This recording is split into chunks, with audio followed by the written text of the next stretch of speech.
and welcome to the Easy Allies podcast. I'll be your moderator, Brandon Jones. Joining me this week, panelists Michael Damiani.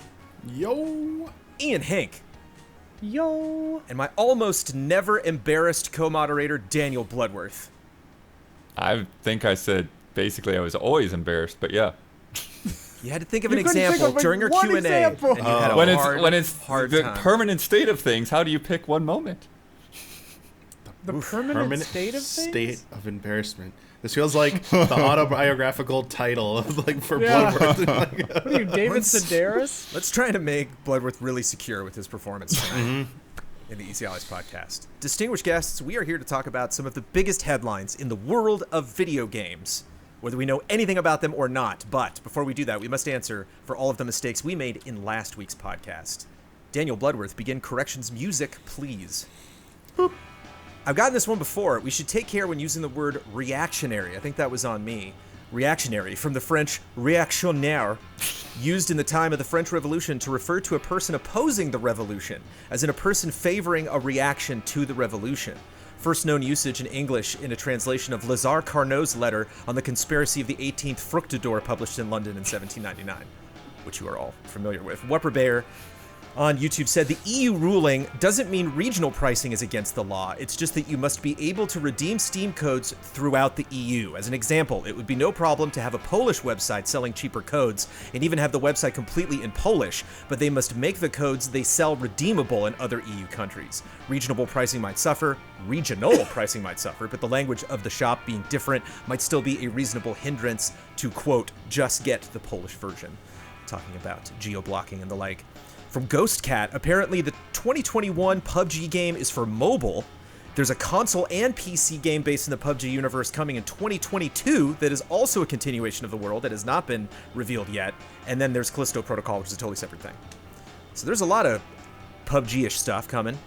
It is raining really heavily right now on my roof, which I really enjoy.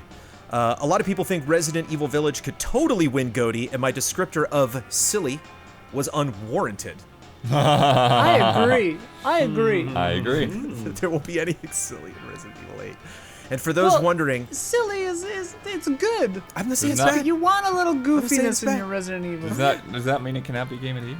Yeah. Why does everything have to be so damn serious all the time? Couldn't be. You said unlikely from my perspective, but we'll see. If Resident Evil wins GOTY and I eat my words, it's a win-win. So I win both ways. And for those wondering, because we were looking up stats or reading stats from Love and Respect over how many Ian Hinks there were, how many Daniel Bloodworths there were, Brandon Joneses and Ben Moores in the United States. For those wondering, there is only one Kyle Bossman. And corrections music, please. Boop. Is that true? According to corrections. I think I'm going to look that up. Goodness. Look, I've typed Kyle Bossman into the internet before. You want to stay away from those words. Try typing Ian Hink. Hey-o. Let's start this off on the right note with some good news, something in video games that we can be proud of, a silver lining for this week. From Sponge J1, Hitman 3 is already profitable. IO Interactive recouped their development cost in under 7 days. It's the first full game in the series that was self-published by the studio. Quote, having that focus early on has kept us on a path that we all believed in. Everyone at the studio is behind the vision for the game, and they know the Hitman universe better than anyone. The combination makes us very effective as a publisher because we have our creative and development teams working closely with publishing and marketing throughout the entire project. We need that collaboration because we all want to create a quality product, which I love because it's about marketing. But they're specifically citing that after the fact that we're like, all of our teams working together. This was they were on troubled times a little bit. Hitman 1 and 2 had issues in terms of success, and especially Hitman 1. It was tough, like, with the... will there be enough? I remember Huber being so upset, like, week after week. Like, did 1 do enough for us to get a 2? 2 did well enough for us to get a 3, and 3 was incredibly successful. Yeah, I think with, like, all the publishers shifting and everything that was going on, like, yeah, I think there was a while that, whether it was warranted or not, we just were kind of afraid for IO to be able to keep doing what they do. And so, yeah, it's great to see that turn around and for them to get the money back that quickly. And the other thing that was crazy to me, when Huber turned that script in, he's like, in 2016, I'm like, 2016 was not that long ago. I know. Yeah. It feels like a lot longer. Yeah, it was like right around the time that we started that, the first of this trilogy came out. And so it's just nuts for them to just be like knocking them out that steadily, despite all the changes that happened to their team.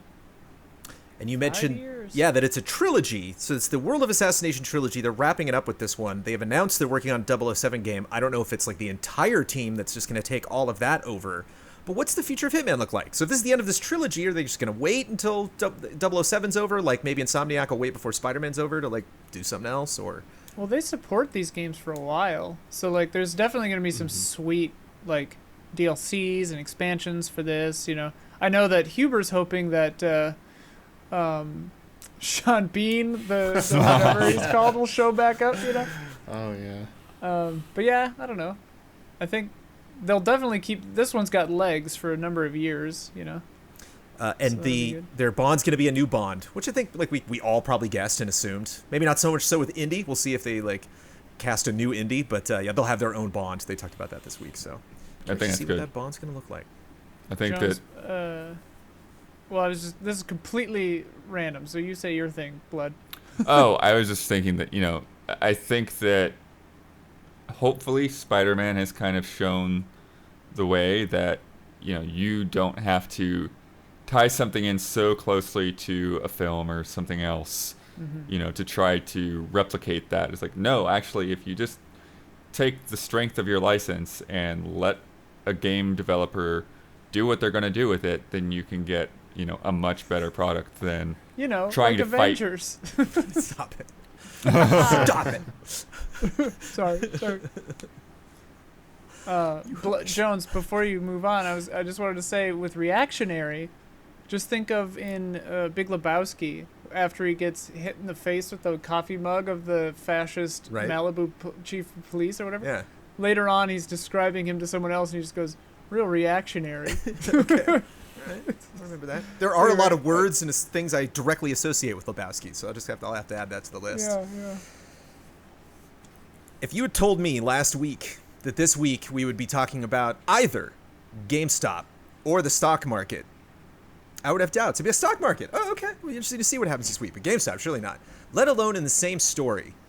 And you can see by the expressions of the other three gentlemen I'm on this podcast with, they are stoked to talk about this because, man, if there's one thing we love more than games, it is the stock market.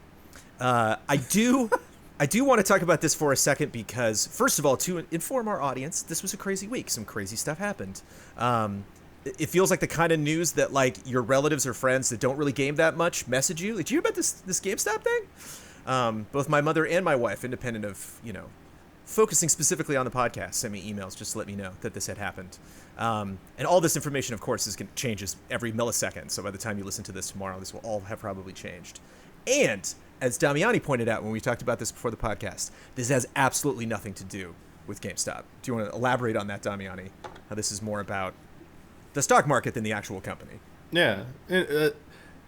As far as I understand it, I'm not a financial expert, but as I understand it, a group of people on Reddit decided to target a specific stock that was supposed to perform poorly, and GameStop happened to be that choice. Now there have been other stocks that have been targeted. So basically, like AMC, and I forget what they've moved on to now. They're on to other ones now, but it's just because GameStop was picked. Right. Every gaming site and their mother is now covering this, even though it's about Wall Street, it's about the stock market, it's about the concept of hedge funds and shorting, and it has nothing to actually do with gaming in video games, except the name of the stock happens to belong to GameStop. Now, well, and they're picking up on like defunct or nearly defunct brands with not a lot of market share or like good faith in the, or not good faith, but things that people aren't bullish on. So like that's kind of part of it too.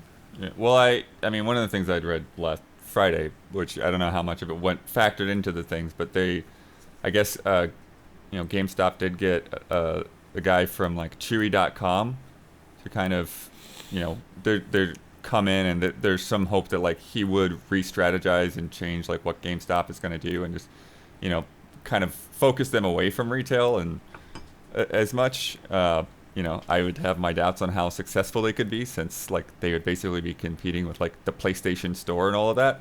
Yeah. But that's sort of where there's a little bit of like, this is an entirely random, but yeah.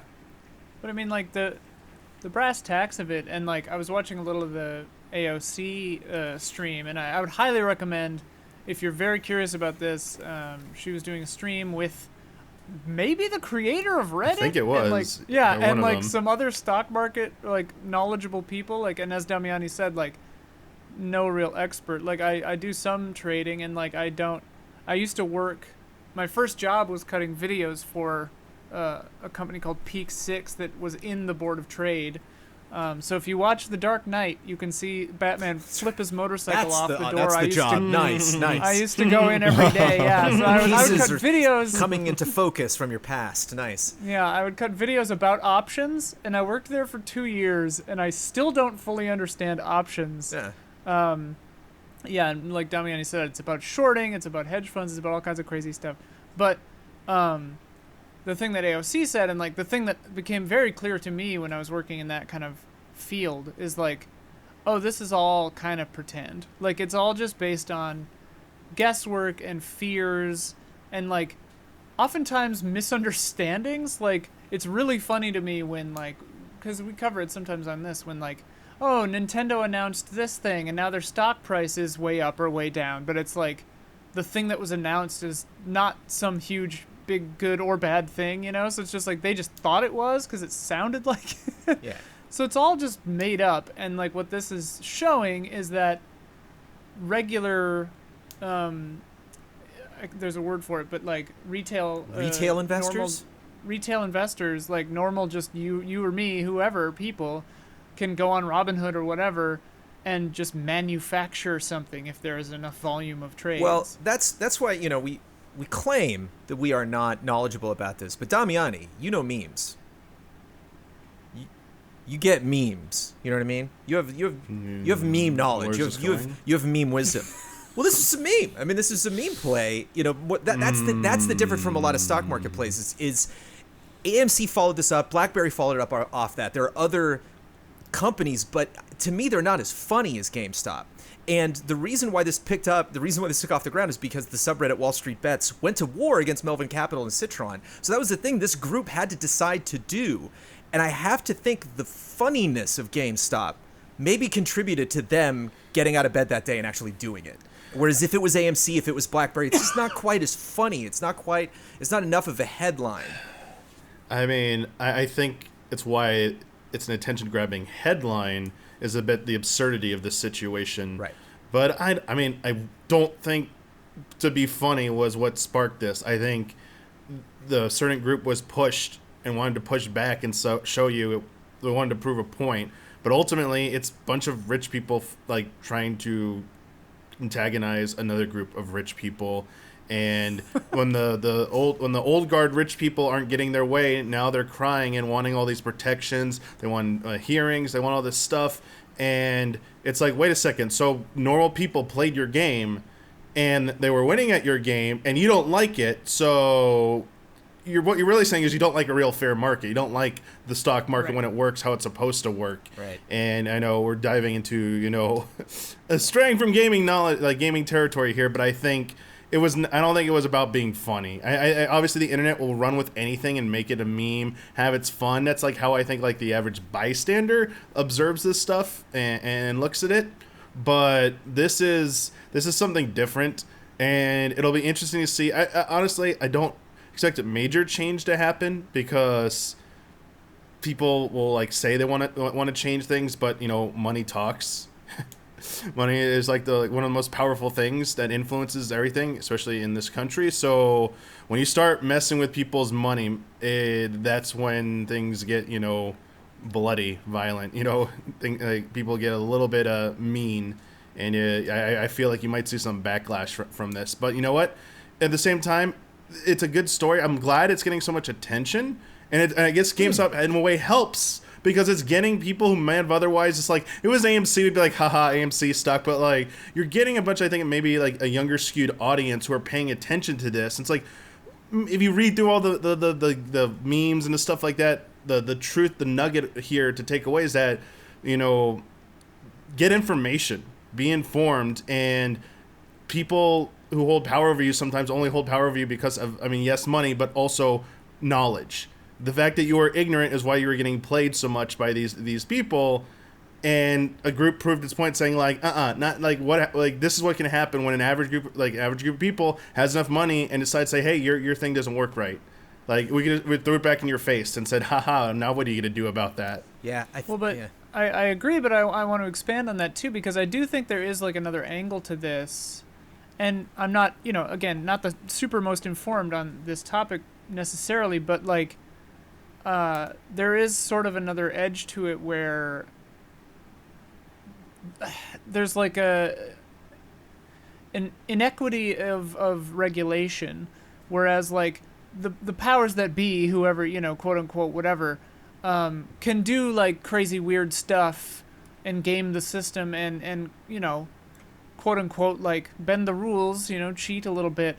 And then like I think there's this mentality where it's like, oh, as soon as the regular guy does it, they come in and they regulate, and Robinhood or whoever like restricts the ability of these stocks to be traded for a day or whatever. And like last I saw, there's like now a class action lawsuit about that. But like it is an interesting class iniquity thing. And again, like who knows, but where like certain people are allowed to run rampant and do whatever they want, and then as soon as some other people start doing it, then they're like, I don't know about that, right. And I mean, we've seen a lot of that over the last few years. But Damian's bringing up a great point into of politics. I really like identifying retail investors, because you think the way some people frame it, it's just like, oh, it's the rich fighting people that have the opportunity to affect this, but like you had to really be on the ground floor to take advantage of this confidently, and a lot of people, the biggest winners, they said, were just people that had already owned GameStop stock because they made that investment months ago. Pachter said, he's like, if you haven't made money off this thing, it's just, pretty risky that you actually will. But it's like, I think even just retail investors does not speak, I think, kind of for the common man who does not do a lot of investing and potentially be like, oh, is this something that I should have gotten involved in? I saw, who's Shark Tank? I had his name. Mark Cuban. I saw, he's like, my 11-year-old made money. And I think Mark Cuban's 11-year-old has a little bit more of an advantage when it comes to potentially investing in the stock market than say, you invested for your my child in 10 years. Yeah, it's just not, it's kind of a different thing. It's just, to me, the capability of doing something like this and the impact that it has in the stock market is one story. The fact that they actually did it, I think, is because this is a scary thing to do, to just to potentially buy into these stocks, to raise the prices, to hold on to the stock when it is worth more than you could ever possibly imagine, but you're still thinking no, because of the principle of how it works. I have to hold on to the stock and to screw these guys. So it's just it's fascinating that this was the pick that they did, and so I just couldn't help it in seeing how it was reacting, how everyone was reacting to it, how people were reacting to the Reddit. They were learning about Reddit, they're learning about what condition GameStop is in. It's like, this has got to be part of the joke. They've got to be not only cracking up about how much money they made. Melvin Capital almost took potentially a $2.75 billion loss. They had to get a cash infusion from other investment banks to stay solvent. Other people are like, oh, bail us out. And it's like, you were an idiot. You don't get bailed out because you're an idiot. So I wonder if just that, the comical side of it, I wonder how much stake it has. So it's just like... Yeah. Well, they didn't get bailed out by the government. They got bailed out from other investment banks. Right. From other idiots. Yeah. But, Yeah. I mean, I guess, like, I really have next to no idea how all this stuff works. It just, it feels like, just from trying to read up on all this over the past few days, that it kind of exposes that the short selling or whatever is a bad idea and can backfire. But I also think that the other side of it is like what's happening right now in terms of boosting a stock up the way that people are, like like that can't go on forever. Like that is going to backfire at some point, and it's like it's not going to just backfire against the people they're targeting. It's going to backfire against a bunch of other people as well. So I think that's what has a lot of people concerned, and it's like to me it's not necessarily like one type of investor versus another. It's just like this behavior is like not sustainable, and could be a little crazy to an extent though. But like, to me, what it highlights again is like just how like specious the entire sector is. Like it really is just gambling. Right. It's just a game. Like I had a friend, a guitarist in my old band in Chicago, was a trader professionally, and like he was explaining it to me, and he's just like, yeah, it's a game. Like it's a game, and money are the points. Like it's all pretend. And he was like, you have to think about it like that, otherwise you'll go crazy with like, because money has power. And it's if anything about this that's so funny to me, or not funny, but miraculous, interesting, is just like, they just picked a thing, made a thing happen because they had enough people to do it. And it's like, anybody could do that. Like stock traders do that kind of to some degree frequently. And it's all very interesting to me. And like an entire sector of human interest is centered on this game. And it's wild. The GameStop game. The GME game, as it is known. This feels like in the same vein as whenever Bitcoin surges again.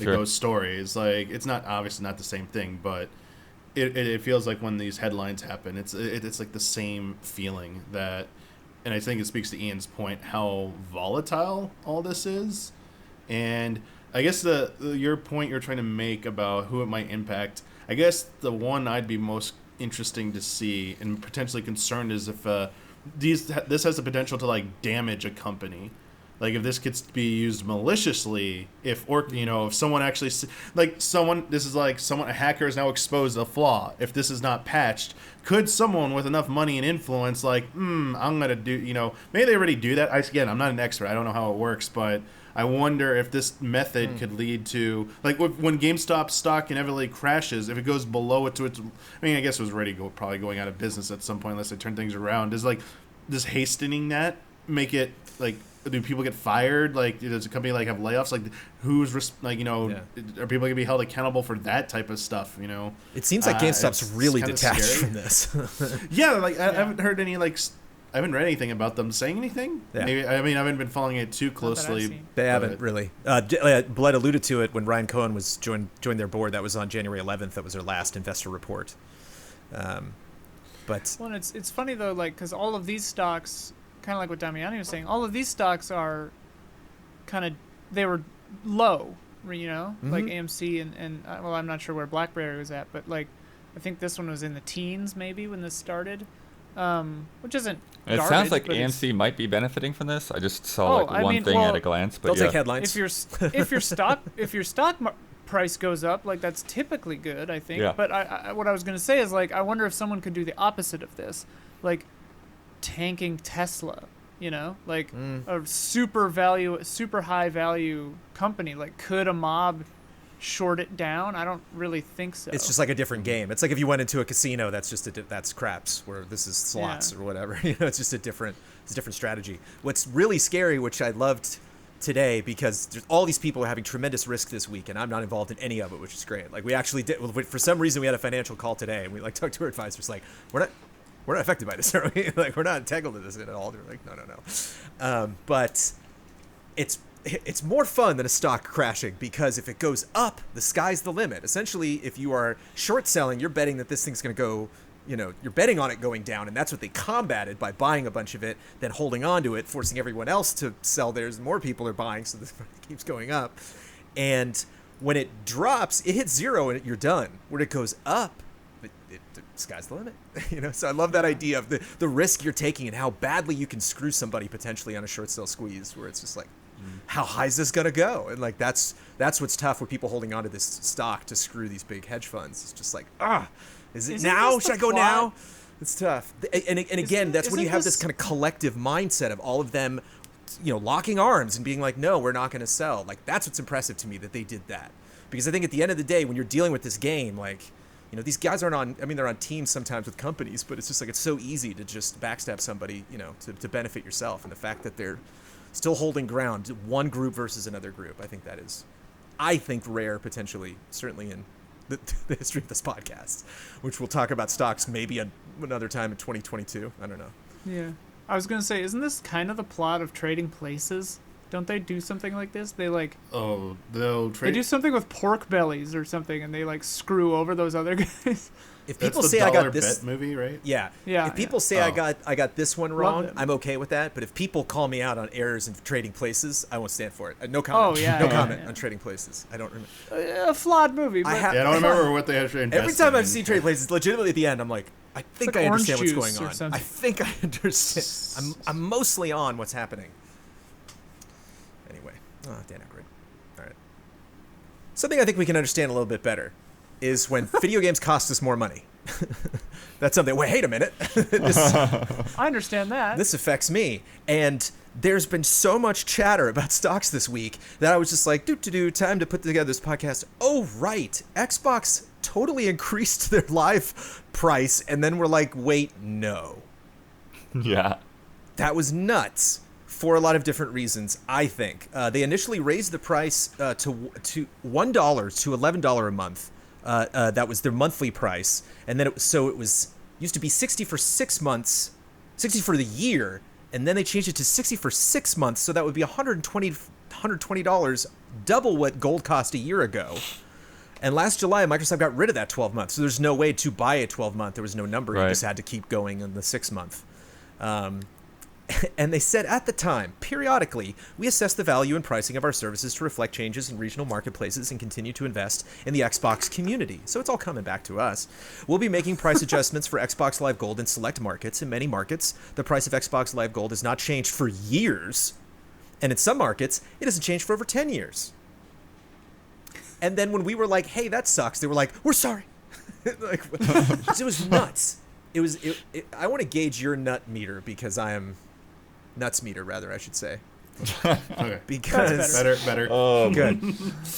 I have the power to edit things out of this podcast. Well, it's the in. comparison, right? Because as you're saying, like I actually looked back because I was like, wait a minute, did they raise it sometime in between that I didn't know? And like I looked at my last receipt from Xbox Live Gold, and like, that was $60 for 12 months, and so for them to essentially say, hey, we're not going to, have that quote unquote discounted price anymore. The best you're going to get is essentially double that's ridiculous. Like to double the price of their service is insane. And particularly when, PlayStation Network is offering equivalent for that $60, and then, Switch is clearly not as good, but it's like $20. So. Yeah, it's also weird due to their like Byzantine labyrinthian fucking pricing and plan naming structures. Like, I'm unclear which service I have. Game Pass on PC, and I'm paying for Xbox Live on Sophia's Xbox One, so that when I'm over there, I can play Sea of Thieves with her. So I'm paying $15 a month for that, and I don't know what I'm paying for it on PC because the price was in like a, cheaper thing for It a was long at time? $5 for a while, but it went up to 10. But I don't know. Sometimes, because this is one of the things that was really weird about the whole situation. Is they're saying is like, if you're on auto renew, the price wouldn't change for you. So I would have kept the $60 price as long as my credit card was valid. But if I'd ever Interesting. canceled and came back, then I would be stuck getting 6 months at a time at $60. Yeah, and like it's weird because there's Game Pass, Games with Gold, Ultimate, which I guess is just a combination of those. Yeah, it's Ultimate is all three. So there's Game Okay. Pass Xbox, Game Pass PC, Xbox Live Gold, and then Game Pass Ultimate is all three of those things put together. Okay. At $15 So what a I month, should I do believe. is just have that. Yeah, I mean if 'Cause you're then I would using know. all three, yeah. And Yeah. wasn't that what people were initially thinking? This was the initial analysis was that this price hike was to push people towards Games Pass, and especially Ultimate. I mean, because even after it they made this included- change, Ian's convinced. Blood just sold him. Blood just... Yeah, I'm sold. Yeah, it was I guess it blood is worth shocking. at Xbox.com right there. That was... Ian is already signing up as we speak. Yeah. Done. Yeah, I guess it's just shocking they changed course so quickly. If that wasn't their intent. I mean, you see backlash whenever any Right. of these others, like Netflix, when they do it, like there's tons of outcry, like, oh no, I went up by $1, like it's horrible, and people do cancel, but I guess raising it by 100% is maybe a little too extreme. Bit ballsy. Maybe they didn't really Yeah. think that out too well. I mean, I don't know. I would love to know. Were they really trying to push people, or was it just the value? They thought like, hey, we haven't raised in as many years as you said. We need to raise the price because hey, we spent all this money buying all these studios. Apparently, they're buying another major one they're announcing this year, supposedly that's just as big as Bethesda. So it's like, okay, well, what do you got? Like, where's that money coming from? You know, they got to raise the price of Xbox Live. Although they actually, I don't know if this is in also this week or anything, but they did mention that like they had like record-breaking quarter with the launch of the Series X and all $5 that. billion. So they're not hurting. Wow. Well, that's you're laying it out for me. This is what I want to talk about. The last time they raised the price was $8 to $10. That's a $2 hike per month. This was just a $1 hike. That was 10 years ago. Wow. Yeah, and then you get the value of Game Pass. If you can't afford the Series X, we got a cheaper series for you. We get the Series S. It's still very, still a great Christmas present and still going to, make the kid happy. Their net income for the last year was $15.5 billion, 33% year over year. Last quarter, they broke $5 billion for the first time ever in the history of Xbox, and Xbox Game Pass subscribers are at 18 million. 100 million Xbox Live users are on the monthly payment plan. And we've joked all the time about, it's like, wow, the Xbox are so nice, they're so generous. So when I first saw backlash from this, I was like, here it is, finally. Like, this is yes, we bought all these companies, they're going to be having cool exclusives, or you're going to be potentially getting, like, Fallout 6, exclusive to the Xbox, maybe for a couple months, maybe a year or something. It's like, trust us, this is going to pay off. We just need you to double your yearly price. And I was like, all right. But then they turn around so fast. Well, that right there is the first thing that came to my mind is like, why right now? Like, you do this when you've got your Halo or your big title coming out. Yeah. And then you get people to sign up for Game Pass because it's on there. Like, why just in the middle of the doldrums? Like, what do they think the medium is going to push unit? Like, why right now? Well, then I know the that medium has the nothing to do X with just gold. came Yeah. out. But, yeah, who knows? It's just very strange.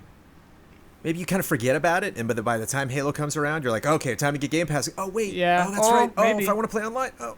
So... You don't want to link the two stories. Yeah, that's a good point. So they pulled the car around real quick. Quote, "We messed up today, and you were right to let us know. Connecting and playing with friends is a vital part of gaming, and we failed to meet expectations of players who count on it every day. As a result, we have decided not to change Xbox Live Gold pricing. Not only that, they went even further. They were that mad at themselves. Free-to-play games no longer require Xbox Live Gold for the first time ever." Yeah. That's something that should have been happening for a while now. In my Yeah, that opinion. was a big deal, and that was something that was pointed out by several outlets. That what is the value of getting, an Xbox Series S over like a PlayStation 5 digital if you've now going to have to add $120 a year, for your kids to play free-to-play games or Minecraft Dungeons or something. It's just like, come on. Yeah, the thing I saw was like, this is the only console that Fortnite has a subscription. You Right. know? Besides, obviously, the Battle And then Pass. a lot of the people, well, like you're saying Sea of Thieves, you play for free on PC, but then you have to pay to play it on Xbox? Like, Yeah. it's it's pretty silly. It's Yeah. the same company, it's the same game. It's all because of... I mean, that's why it's so weird, because to play the same games on the console, you have to pay to do that. But on PC, because they know, if they tried to charge you to play a multiplayer game on PC, people would... They just wouldn't do it. But, yeah, it's nuts. It's weird. Yeah. I mean, arguing for subscription-based PC games is like one of the hardest things to do. There's only like a handful of them even left, so... Yeah. It always struck me as weird that the biggest free-to-play game still required a subscription on Xbox. I keep thinking of movies where I hear presidents say, like, we're not going to negotiate with terrorists. I'm like, yeah, that's right. USA.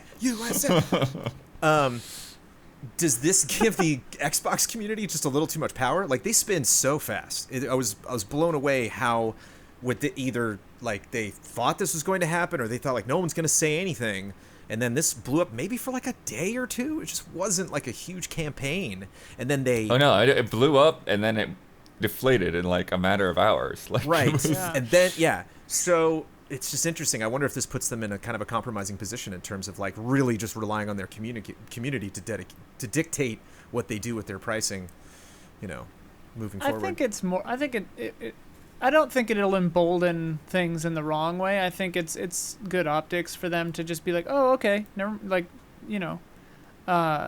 what was the thing Netflix wanted to do 100 years ago? Like the Quickster, yeah, or some the different stupid name ass. for the they were spinning up their DVD service or whatever. Right. Yeah, into like something stupid, and everyone was just like, "That's really dumb," and they were like, "Okay." It's kind of like that. Like it didn't change anything. Yeah. Well, I know some people were suggesting that there's been internal debate about some of this stuff for a long time. So I think that maybe like one of these things where like just some coworker in the office is like, I told you so, I told you. Yeah. Like just keep pushing that button. It's like, okay, you're right. Well, okay. That's what it just read to me, that like they're not cocky, but they just had their best quarter ever. They biggest selling Xbox console in history for the company, and they bought all these other companies. Like they're flying high, and they need the capital to make it up. And so like this was kind of the shoe I was just waiting to drop, and it did. And people were just I was surprised at people being surprised. I was surprised at Xbox being surprised. But I guess we win at the end of the day. Sometimes I do wonder, like, if or how often companies do stuff like this as like a litmus test. Like, hey, let's try raising the price. If nobody freaks out, more money. But we don't, like, it costs them $6 a month per person or whatever. So they don't need to raise it, but they want to, And I wonder how often things like this are just like, we'll see what happens. If they hate it, we'll just not do it. Like, well, I had heard, I think there's like a couple of shots out there, and I don't know if they were like debunked or not, but I had heard that they had actually printed the cards, like they were like shipping to stores and stuff. So it's like that's not a small cost. Yeah. It's not an experimental idea cost. For sure, yeah. Yeah. I mean, maybe the silver lining here is that when they do want to raise the price, they only raise it like $1 or $2. People might be relieved, like, oh, at least they're not doubling the price again or whatever. And as you said, why now versus like when those Bethesda exclusives start showing up and all the other exclusives start showing up, and it's like, hey, we got the games now, and you want to play them here, you got time to pay up. And that's when they hit them with like, hey, we're raising it by another $1 or $2 right now because you're getting all these great games that, and it's your value proposition. But that's the thing, that it's not Game Pass that was raising the price. It was Xbox Live. Yeah. So imagine all those games you have online components to them. Yeah, that you're going to need to pay to get access to, and they won't be free to play. Yeah. Well, and that's the other, like, Game Pass raising its price. I would almost be like, yeah, all right, I get it. Gold, like, what new thing are you offering? Nothing? Right. Like, get out of here. You're pointless. Like, you should be free. Like, you used to be free. Like, I remember... They're giving me the privilege of having random people that follow me that I have no connection with to give me notifications that they liked my activity on Xbox Live. I'm like, just like, what? I think you can probably control that. I'm sure I can turn some stuff off, but it's just funny. Like sometimes I've got I log everything in on and my like PlayStation, like private. Random string of numbers and letters liked your activity. I'm like, what? Yeah, but I do remember like when PlayStation, they kind of snuck it in when they were like, PlayStation PSN Plus subscription will be required for online play. It was like an offhand thing when they announced. Was it the PS4 announcement? It was or with something? PS4 stuff. Yeah, and but I was a like, right then I was like, like they did the thing. They're doing the Xbox they were lucky thing. that Microsoft had so many missteps. They were able to just like, whatever, you can complain about it, but look how much else we're doing well. Yeah. We messed up today. That's still it's such a precious sentence when you say that. Was like you were so quick to say we messed up. That's the thing about EA, man. You would never say they messed up. They would never use those words. EA takes something like this and turns it into like an announcement. Like EA would just go straight forward with the pricing, and then after a month they'd be like announcing a discount. You're like, wait a minute. Like, they would be like, okay, let's retract. I do feel like that is something about Microsoft that not many other companies have. Is like they do have these moments when like, they made some boneheaded announcement, but they will go back on if it really does look like a bad idea. Yeah. Our message might be getting out there, guys. We might. Yeah. They're listening. I don't know if it's too late to listen and weigh in on this, but and I love the verbiage here that the Tony Hawk Pro Skater 1 and 2 developer Vicarious Visions was absorbed by Blizzard. They absorbed them. Like just physically, no, like the blob. Yeah, this is feel bad news. Horrifying I'm totally gonna play organism. devil's advocate on this one. Although I agree with you, Oh. Bloodworth. But just to have an opposing view for the podcast.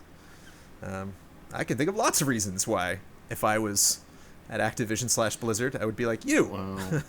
you talented Yeah. people, go make that thing good. But specifically, they're going to be exclusively working on Blizzard stuff, and then we later found out, maybe not an official announcement, we heard from sources that Diablo 2 is the thing they're working on. Diablo 2 Resurrected is what it is rumored to be called. Oh yeah, I don't think that's official. A remake but of sure. Diablo 2. Someone named Schmason Schmeier might have put that out there in the interwebs. Got it. But See. it in my mind, makes sense potentially. I mean, let's just take Diablo out of the conversation. The idea of them taking the revitalization that they did to Tony Hawk, and just name the Blizzard franchise, just bringing that potentially to something else in a Well, 'cause remake they were or already- expanded capacity. For my own clarification, like they were already owned by Activision. Yes. Right? Yeah, I've Yeah. got a bunch of notes. So they're purchased by Activision in 2005. Right. Basically they were started in 1990 by Kartik and Guhabala, who are now in 2016 they left to create Velen Studios, who made Mario Kart Live.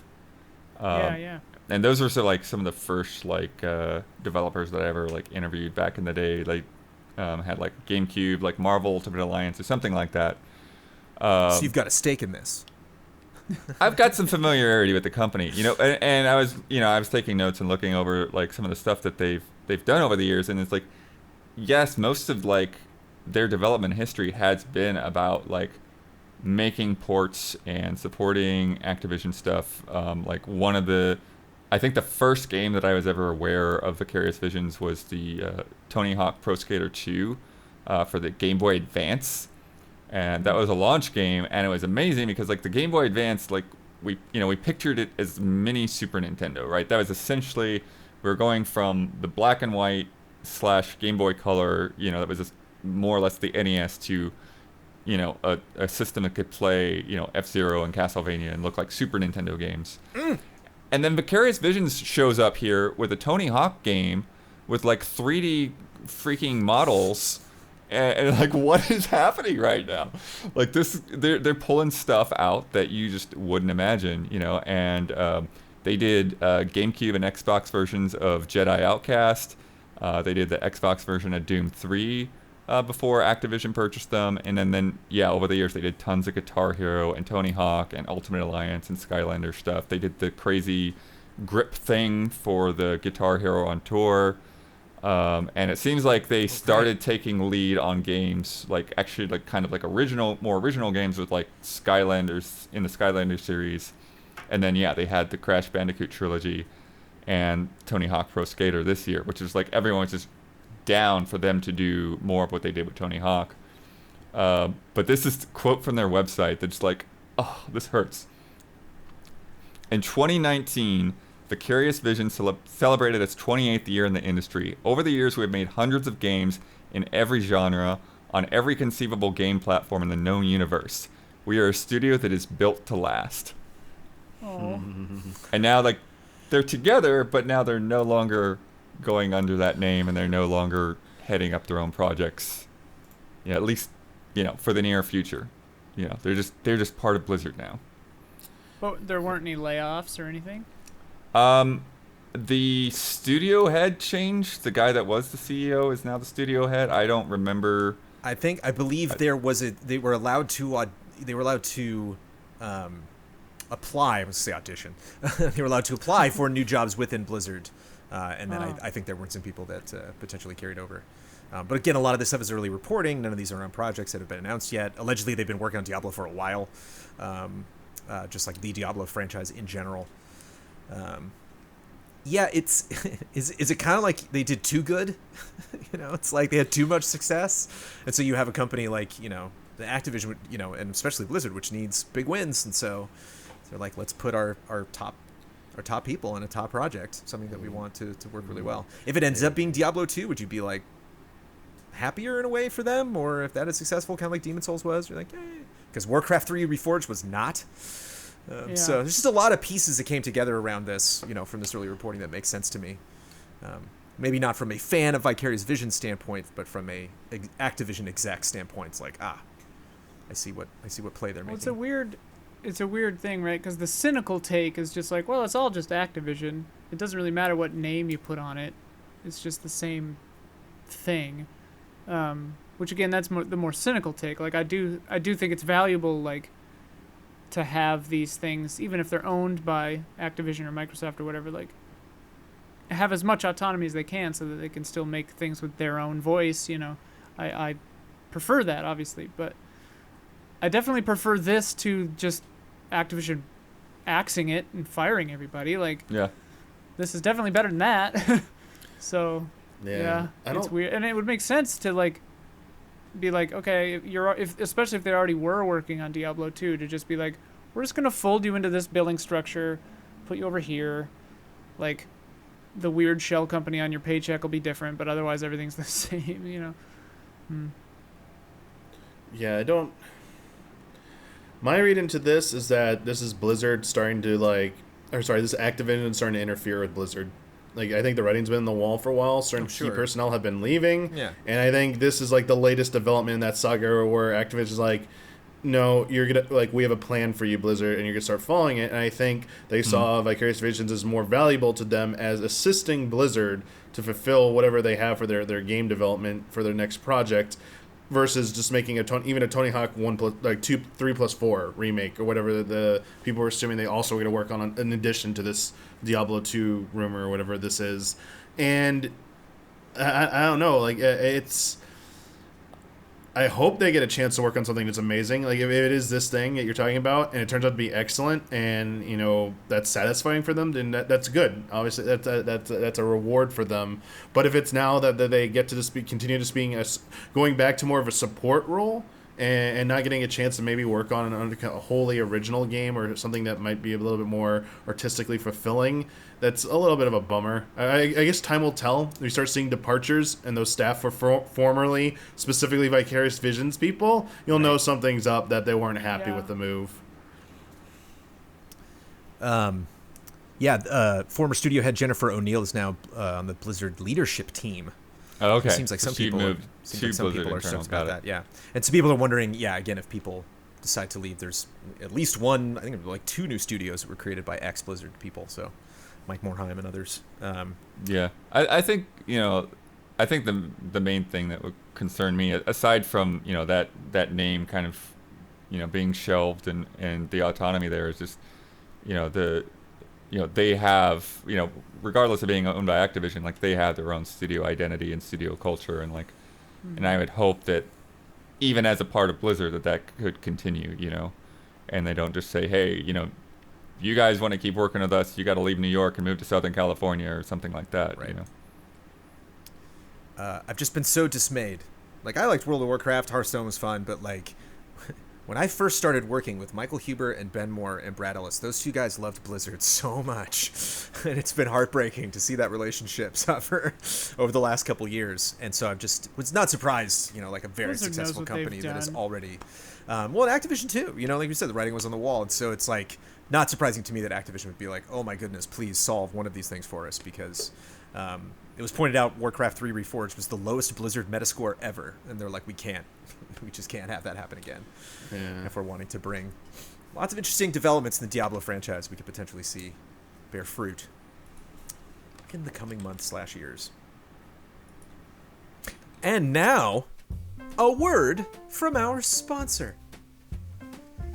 These days, it feels like online shopping is the only shopping we really do. There's nothing wrong with online shopping rules. That's where today's sponsor, Honey, comes in.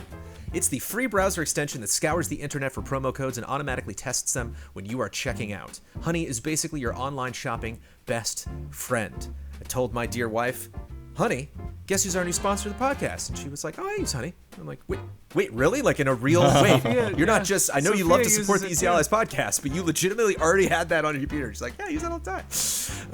I actually mentioned it again. I was like, they're our sponsor tonight. She's like, I used honey to buy the socks on your child's feet that you were carrying right now. And I was like, you did not. That's the perfect story for the podcast. Thank you so much. But seriously, she bought Bombas. Shout out to Bombas socks. Bombas. I just got some of those too. Bombas? Whew. Yeah. I'm not wearing Bombas right now, but I got 3 I have pairs to of wash Bombas mine socks still. and whites. Yeah, they're in the wash right now. But the got some Elmo, some Cookie Monster socks with grips on the bottom. Milo's almost walking. He's almost there. Here's how it works. You get honey on your computer for free in 2 easy clicks. Then when you're checking out on one of its over 30,000 supported sites, honey pops up and all you have to do is click apply coupons. It's fun too, because it's like scanning. Wait a few seconds as Honey searches for coupons for that site. If Honey finds working codes, it'll apply the best one in your cart. Honey has found its over 17 million members, over $2 billion in savings. Honey supports all kinds of retailers from tech and gaming sites to fashion brands to even food delivery. It's simple. If you have a computer, Honey should be on it. It's free and it works with whatever browser you use. You can get Honey for free today at joinhoney.com/allies. That's joinhoney, regular spelling, HONEY.com/allies, so they know we sent you. And thank you, Honey, for supporting today's episode. And if you are a patron of Easy Allies, thank you.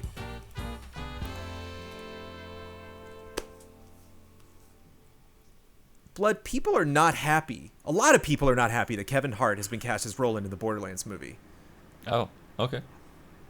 Owing to some kind of like integrity the role Roland demands, that somehow Kevin Hart's not going to bring to it. There's something about the Borderlands movie that I don't know if some people being like, what? Clearly that person's the wrong choice for this extremely over-the-top, very cartoonish. That comedian in that comedy movie? Like, what? I don't know. I think it probably stems from Kevin Hart being problematic. I don't specifically remember, so corrections, hit me up if this isn't totally accurate, but I believe that he was getting heat a while back for some homophobic comments and jokes, and then like kind of not handling it gracefully when people were critiquing him on that. But he's made comedy specials since then, so I mean that just kind of, every time you make a comedy special, it just kind of resets the day since I offended everybody counter, you know, and then you just start right back on. And as we know, Certainly Borderlands true, has yeah. never been scandalous or offensive, including Gearbox and Randy Pitchford. They're all completely clear of that, so there should be bringing no negative connotations to this. Blood, you're a fan of Borderlands. You've always made me so tempted about Borderlands. I played Borderlands 1 by myself. I've never played that game multiplayer, and I didn't touch 2 or 3 or any of the massive lists of expansions that have come to that. I think if Borderlands does anything, you'll generally, be intrigued. Are you equally intrigued about a Borderlands movie? I forgot this was happening. No, I didn't remember this was happening at all. No.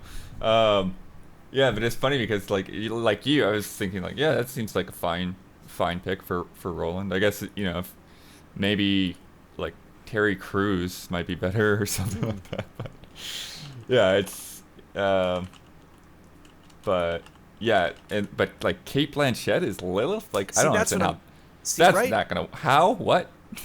That's weird. Lilith is a pretty serious character. Kate Blanchett can do anything. Isn't she? She's always kind of like sardonic. Kate Blanchett can do absolutely anything. Lilith isn't that serious. None of them are that serious. No. By Borderlands standards? Yeah. She's a freaking brick wall. But yeah, I don't know. Like to me, this movie's just got to be like Jumanji or something. So I just expect it to be like crazy, weird, over the top, big monsters, like lots of like people are gonna get covered in slime or something. Damiani, where does your hype level go when somebody brings up the film Jumanji? Where does that set it? Which one? The first one. Oh, you're talking about the last Jumanji. The two. I'm talking about the last Jumanji. Okay, yo, those are pretty good. Yeah, the first. Yeah. I didn't see the second one, but the first one was actually pretty decent. Now, yeah. They're pretty good. The second one, the sequel to the. Yeah, the Rock one with Kevin.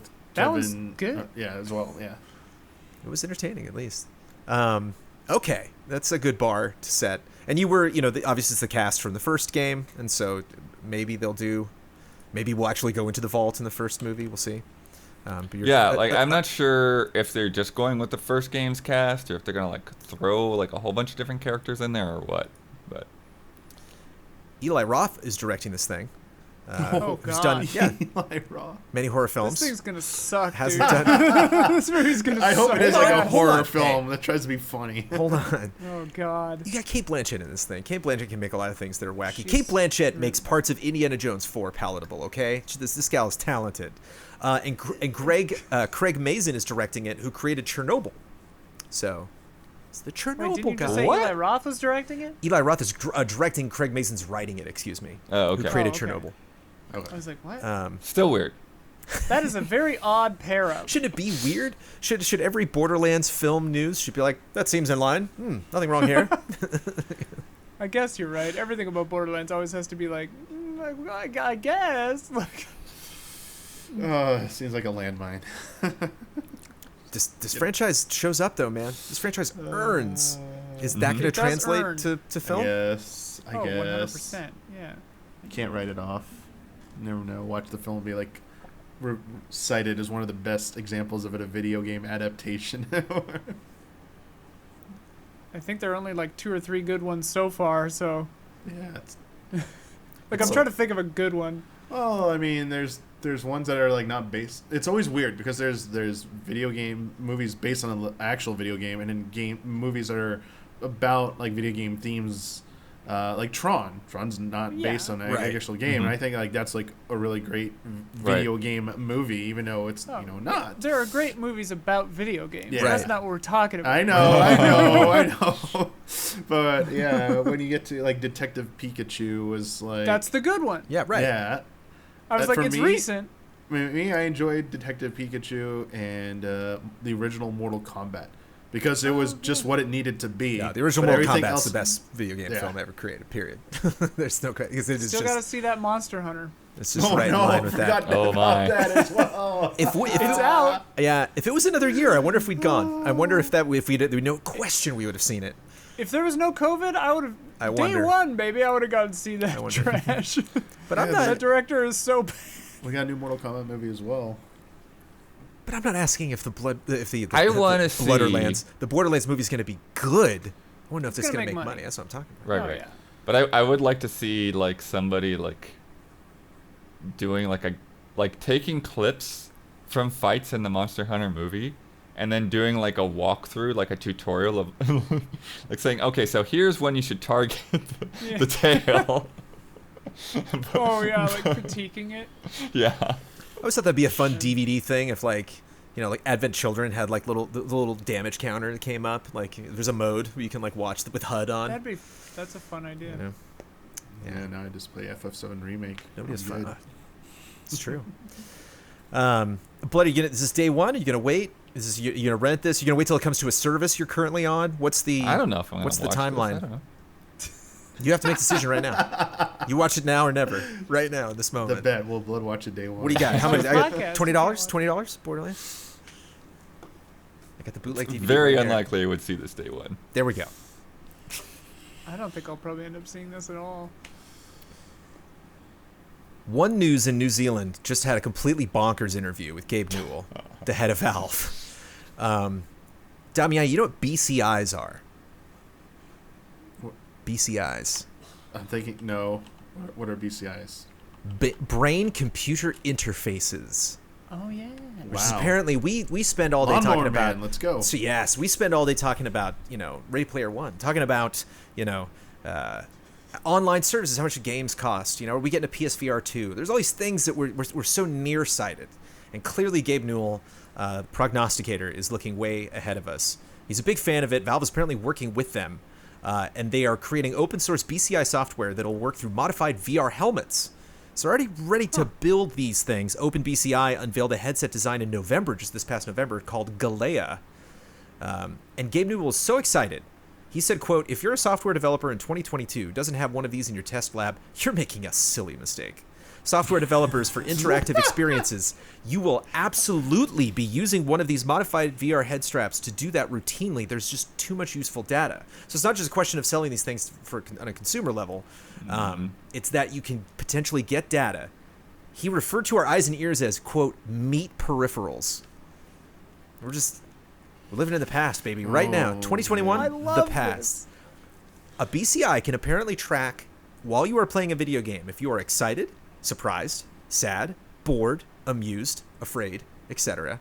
I mentioned bored would be the most valuable metric on that list. So we could see how this would be valuable to potential developers or publishers to have people go in. It's just like, you don't even need to fill out a survey when you're done. I know better than you.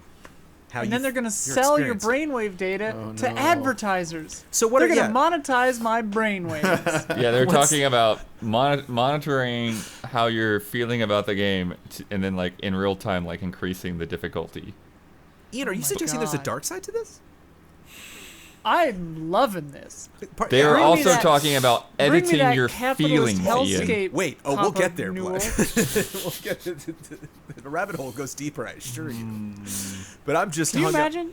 I'm just hung up on the idea of, as Ian suggested, that becoming, as valuable, if not more valuable, than the information you already voluntarily put out there into the interwebs, such as your financial information or your personal information via Facebook and, sites you buy stuff from. No. I'm talking about thoughts you're not even aware of that software tracks and you voluntarily give to trustful companies like that. Oh my God. Well, I mean, sure, there's always going to be, I guess, the cynical side of technology. It is what people make it to be, how they're going to use it, but it's also not always the greatest. It's a hard question to answer, but I would also argue that like this sounds like it might have potential for like for psychology and helping like trauma people, understand what they're going through, because sometimes you can't process everything. So if you have something and a person can see what is going on in your mind, then maybe they can help you. I see this might not, could have a lot of application beyond just video games.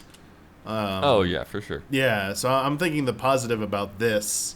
Although I know the cynical version is like Half-Life 3 is launking on this. Yeah, I won't Gabe. be able to play it.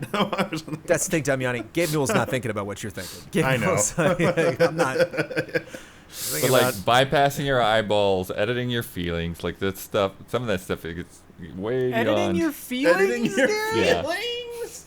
I'm gonna have an app on my I am phone to stoked change my about mood. Gabe Newell predicts that in the future you will be able to edit your emotions with an app.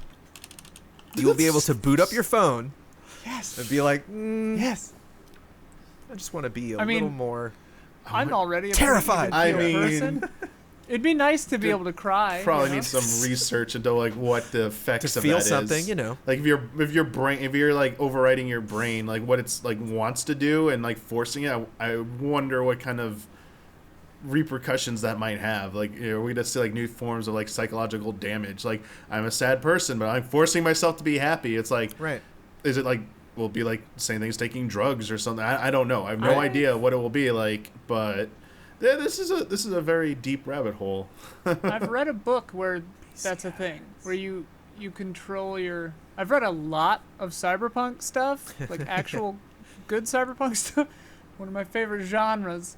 I can't remember which book it was, but there's a book where people can do that. You can like control your emotions. But kind of to what you were saying before, Damiani, I'm thinking of like Aaron Reynolds, like Flying Mollusk, people who made Nevermind, and like Ninja Theory. Like they all want to do like games to help you psychologically, and like this would be an invaluable tool for that kind of stuff. And then I also think, because when am I not thinking about Silent Hill Shattered Memories and the promise of that game, where like the whole idea of that game is like it's your therapist, and then it uses the game to like fuck with you. Right. It's like And so we like know the what your fears implications there are so fantastic. Like, oh my God, this is like a Black Mirror episode. Yes, it is. Literally, Yep. there is a Black Mirror episode like this. But it's like, I imagine Gabe Newell's the kind of person who watches Black Mirror and is like, yeah, sure. Like he's challenge accepted. Yeah, challenge accepted. Because Gabe thinks of this as just like a phone. People are like, who would sign up for this, have their emotions sent, or have people understand their emotions, or even look at that information themselves? I could see some people, they're like, I don't want to know technically how scared I was. I don't want that ranked, or how frightened I was, or what emotional highs I had at what specific moments in the game. And Gabe said, hey, people use phones. No one's making them use phones, but they go and buy these things, Right. So he kind of equated it potentially to that. That's kind of what I was thinking, is like, think about Seinfeld, right? Like, 80% of the plots in Seinfeld would be solved by a cell phone. Right. You know? Right. And like, that's not that long ago, you know? Yeah. And like, so to me, this kind of tech, it'll seem weird for 5 or 6 years, and then we'll all be using it. And like, I mean, it's gonna happen. Like, brain computer interface, like something like this, will happen eventually. It's gonna. The first iterations tend to like. What happens is first iteration comes out, people are curious, people then think it is like goofy or something, it gets dropped, and then you wait another like decade before like the Google Glass stuff. Like it was like, oh, this is the future, and it was like, no, people don't want to be worried at every single moment they're being recorded by people in every single spot, and it's like, maybe we need to theoretically the approach is, you know, it was like just like the obviousness of it. It was like, also they looked just like goofy. cell phones in the 80s were this big, you know, like giant bricks, and you needed a backpack for like the first ones, you know, and it's just like I forget who coined it, but it's the term or whatever, and I'm forgetting it, but basically when a new significant invention happens, it's usually 30 years before it actually has its practical application in society, where it's become widespread and how it's going to actually impact society is understood. So if this is kind of new cutting edge technology, you're probably a few decades off from it becoming like what it's going to be. I do think that there's I think it's a logarithmic kind of thing. Like it's exponential though. Like technology is going faster and faster, you know. So like if whenever that quote was quoth, you know, if that was said in the 80s, you know, now maybe it's 15 instead of 30 or something. Well, it's going so fast. Gabe said that that's actually why they haven't really made a concrete model yet, because he's like, it would take about 6 months to like finally realize it and build it and then manufacture enough of them so we could get out to everybody. He's like, I guarantee you in that 6 months we'd look back and be like, why'd we build this dumb thing? Because now the tech we have now is so much better. He's like, so it's hard to like freeze frame the development we've made to, you know, be confident enough. So it might be a while before they build one of these things, but I mean, that's why we need amorphous nanomachines. You know? Right. Well, all of that technology will help all this stuff. Grey goo, baby, grey goo. Yes. Well, I'm thinking about Diamond Age. Twitch integration. So what if I can hook this machine up to my head, and those numbers can be seen by my viewers as well? So it becomes this whole thing in the horror game community where it's like, how scared were you really? You know, if like somebody's like, oh well, I played you know, that game and I wasn't scared. You know, it's like, prove it. You know, put the sensor on. You know, stream it. There are heart rate games right now, Joe. Yeah. You know? I hear Ninja went to a 9.5 on the scare meter. That's all I'm saying. Wow. How about? I mean, I'll take you one. Yeah, I'll take you one step further. Emotion manipulation via chat commands. I was gonna say, yeah, that's where we're going. It's like, I can't wait to have all chat's thoughts in my heads and stuff while I'm playing the game and stuff. To like, you know, all those wonderful people in chat, and vice versa. So weird. It's gonna be. Imagine a hype train that actually makes you feel better. I'm just saying. I'm just pointing these things out. That this might be. I can't even get a sly grin out of Bloodworth. This is perfect. Now I can have Dragon Ball happen in real life. I can have everyone send me their spirit energy so I can do a real spirit bomb in a game. You gotta send me all your positive thoughts. I gotta feel it. I can't wait. But I mean, if we can tell people, you know, Half-Life Alyx is one of the best video games we've ever played in our lives, and they're like, nah, I don't know, it's pretty expensive. You know, it's like if you literally say like, you could be happy every moment of your life as long as you're near your computer. It's like, I just don't see this catching on from a consumer standpoint. I could see top streamers maybe buying in, or I could see like a Google Glass situation happening where, you know, a bunch of people randomly get it and they're amused by it. But mass market, I don't know. Could be a while. My Bloodworth's friend just certainly not randomly dropped in our group chat and just said, oh my god, an Elden Ring trailer just dropped. And then I was like, wait, are you fucking serious? I'm on a podcast right now. Link it to me. And he was like, just kidding. And I was like, God damn it. Well, now you've had your thing on. That's not you right. could have told they were messing with you. That's the old way that you would emotionally manipulate people. Now we can just let the computers do it ourselves. What kind of a friend does something? Ian, you don't deserve that. He's great. Also this week, the Terminator and Sarah Connor are now in Fortnite, And you know what? From my perspective, Sarah wins, man. The Terminator's like, yeah, it's Terminator, but Sarah Connor in that game, she looks fantastic. Looks really, really cool. And when I heard somebody like data mined it, and they were like, oh, Terminator's next, and didn't know Sarah Connor was going to be in that. That was a smart play. Man. Is it the Linda Hamilton Sarah Connor? She's got the goggles on and the, Very cool. Yeah. I love when she shoots that gun at T2. Her whole body shakes. Yeah. Like, yeah. Linda Hamilton. Mess up those windows. 408 Kickstarter campaigns raised $23 million in 2020, the highest number of games since 2014. So, Nice. again, lots of people looking to spend video game money on video games this past year. Dead by Daylight is adding a colorblind mode. Yay! After making negative comments about accessibility issues. Boo. So that's like a silver lining in like the raw definition of the term, when it's like something good came out of it from a game that we like. It is sad how often positive change has to come out of something like that. Like, gotta throw some shame around just to get some good updates. The Esports Integrity Commission is cracking down on Counter-Strike players for illegal betting. Well, they're just gonna go to Robinhood and just like drive down just buy on esports. They're gonna buy the esports. That's legal with betting. like 60 esports. If Robinhood says that you can't sell you can't buy more stock until tomorrow, so these other people can make money and you can't, that's legal. But the Counter-Strike players are doing, no way. Biomutant. Oh yeah. Got a release date out of nowhere, May 25th. Yeah, there was no like direct or something I missed, right, Blood? They just tweeted, "Hey, what's up? What are you doing May 25th?" Yeah, I got an thought that email, was but I'm not out. sure if there's anything else about it. Yeah. PS4, Xbox One, and PC. Don't know if that's going to be. I will definitely be playing that. The PS4 version on my PS5. Returnal, the PS5 exclusive from Housemarque, is delayed to April 30th from March 19th. This is a couple weeks, but they pushed that back a bit. A little bit further, the Gollum game from Daedalic Entertainment has been delayed to 2022. So that's weird. Gollum is in Smeagol? Yeah. As in totally I brand forgot new that looking game weird existed. design. Yeah. Not a, How have I not heard of this? the first Lord of the Rings. There hasn't really been a lot of news. It was the first Lord of the Yeah. Rings thing that I don't believe has any connection to the Jacksonverse. So that is just its own. Yeah, that's what was funny with me too, Ian, because I Cartoony-looking saw dog. that news and I'm like, did they just announce this? And then I'm like, no, it was announced like a year or two ago. Apparently, I just forgot. The Uncharted movie has been delayed to February of 2022.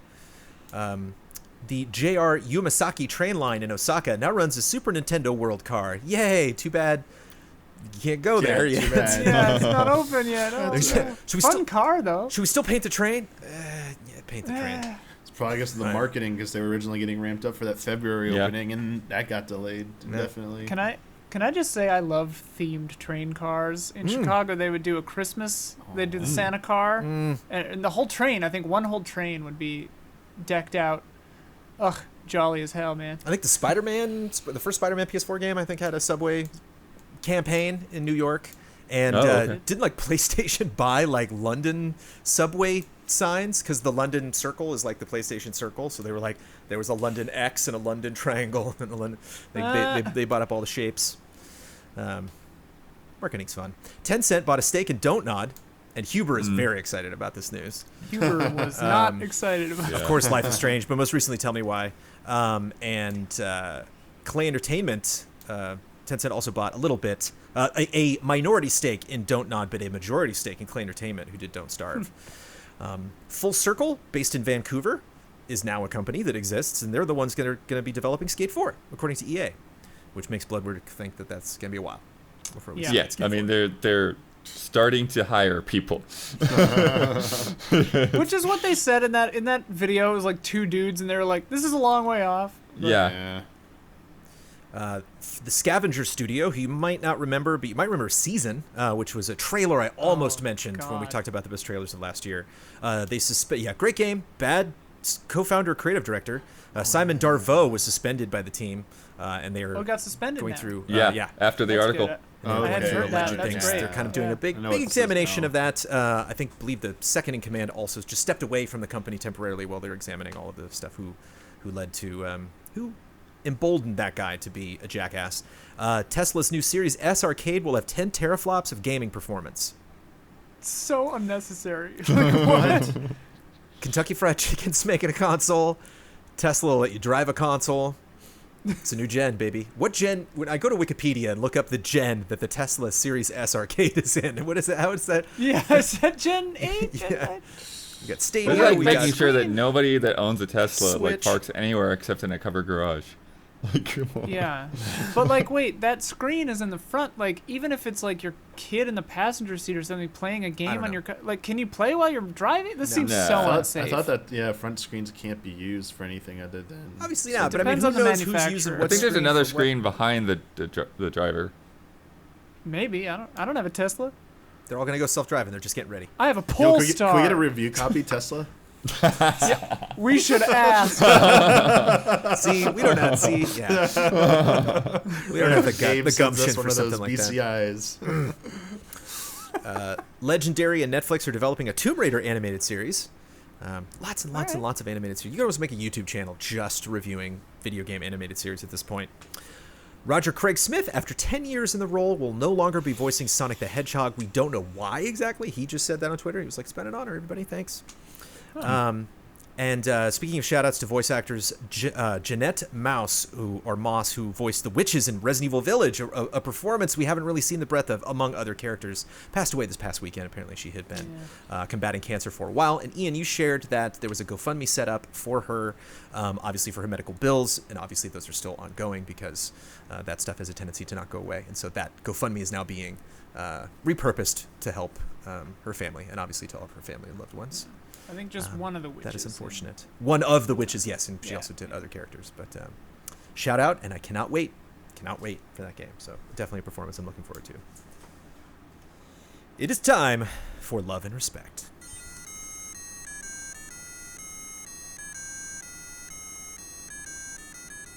Love and respect. That's what's mostly I for think I you, went Ian. flat. It's fine. Do you want to take it back? Do you want me Love to do and any respect. you want There to do we any pitch modification there? For the Throw it through Melodyne, will you? Yeah, thanks. Love and... From Cody Spencer, I have recently been going through all the Fiasconauts episodes from the beginning, and I'm loving all of it. And I'd love to see Don on the show. So thank you, Ian, for the great show. Boy, we've tried that, right? We have No, to. yeah, I have. Oh, have I tried? He's just not comfortable with that kind of thing, and I barely got respect Don that. into the personal pick stream, man. Yeah. Dude, Don. Yeah, Don. Because I wonder if there's He like... doesn't believe in himself or something. I don't know. Yeah. I've told him so many times over the year. I'm like, Don, literally everyone loves you. I don't think the money would make the difference. I wonder if we could literally just roll up an arcade cabinet to his door and be like... Yeah, I'd be like, here's discs of Tron. If you and it could are just on be in the Fiasconauts." background, like while he's on it. We'll do a Fiasconauts about arcade games. You can be the proprietor of an arcade. We can write your dialogue ahead of time. Pinball machines you could want. So thank you, Ian, for the great show. In honor of Fiasconauts, I made a game. I've got a list of characters from the show, and you tell me which ally that character belongs to. Bonus points if you can name the episode. To keep it fair, Ian has to guess last. So yeah, you Okay. Blood, you've been on one or two. You've been on a handful. One. Damiani, have you been on Did you Fiasconauts enjoy before? it? I don't want to Yeah. make you be on more if you don't want to be. I mean, it was fine. I'm more terrified of what I hear about some of these other episodes. We went a little loosey goosey in the most recent one. For those unfamiliar, Fiasconauts is another show that we Easy Allies produces. You can find it on our YouTube channel. It is based on the game Fiasco, which is a improv dice game. It's a game where you roll dice to determine the rules of an improv game that you attempt to recreate like a film. And Like the you Coen put Brothers together, kinda yeah, deal. you put together scenes and. Number one improv podcast in Latvia, baby. Oh, yeah. I think I definitely would be more comfortable. Thank you, comfortable when Latvia. we're There's- back in the studio. There's a Latvian in his car listening to this game and just screaming these answers. Shout out, dude. Shout out. All right. So the easy thing is, again, Blood with Damiani, if you've never, not that familiar with Fiasconauts, which of the allies would have thought up this wacky name? Number one, Professor Feathers. Who is Professor Feathers? Brad. What? You got it? What about Brad said Professor Oh. Feathers to I you? You nailed it. just somehow it worked. Is right. Yeah, I think that's right. Wow. And these are all allies, actual That was from allies, not Tournament guests? Arc. I believe that was our anime. Yeah. Yeah. I think so. Or the JoJo one where we had JoJo powers. I don't remember. Dick D.D. Donaldson Richards. Oh, I love that name. So Dick Richards, but D.D.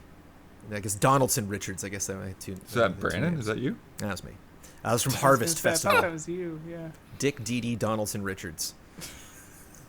Joanne St. John's. Ian.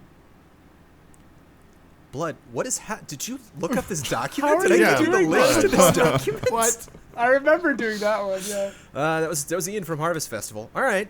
No, I'm only asking Blood at this point. Clive Jackal.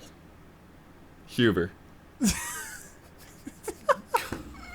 I mean, that one is... That one's very That one's pretty close. Jackal. That one's very human. That was from Camp Death Part 1. So if any of you go out and seek out Fiasconauts and you check out Camp Death, don't miss Camp Death Part 2. Camp Death Part 1 and 2 are both pretty great. Ogby Johan. Or Johan, maybe. Ogby Kyle. Johan. I can't, I'm done. Amazing. This is amazing. This is ridiculous. Bloodworth. Blood wrote this question, obviously. Do you watch the show, Bloodworth? I have not. 5 He can go to the Love and Respect post on Patreon. He could have gamed this. This is just like stocks, man. We're getting short sold. I love how Yeah. you're just Bloodworth like, I right have not. Oh, well, if you have not. That was from Fiasco at the Zoo. Copper Fudge. Copper Fudge. I mean, I feel like Ben's the only one left. Doesn't have to I be think how this these might go. have been Jones, but Ian got that one for a change. That was Yeah. me Oh. from the Penn Show. I believe Amanda was Ah. on that one as well. Amanda was on that one. Steve the Mac Boston. Steve the Meat. Steve the Mac Boston. Brad. Damiani, you gotta... Uh, You're wrong, Bloodworth. Steve the Mac. Boston. Steve the Mac Boston. Ben? That was Ben. Nice. That was it's a long way to Tipperary. I believe I was in that one as well. Vern Chester. Kyle. Blood, that was you. Oh. Ah, this is a bit. I'm out of here. Come on. You got 5 in a row, but didn't get the one that he did. That was from Business Casual. Oh, that was amazing. Thank you. And finally, Crackles McDuff. Oh, Crackles being a nickname. Crackles in quotes. Crackles McDuff. This is an oldie, I think. I was not on this one, and I think this was a not while that ago. old. It was one of those when I'm like, what about that one? You're like, oh, we've already done that. Huber, maybe? Crackles McDuff. Do you remember it? I think it was me. That was you. That was from Wow. Town and Gown. I was like a hacker. There we go.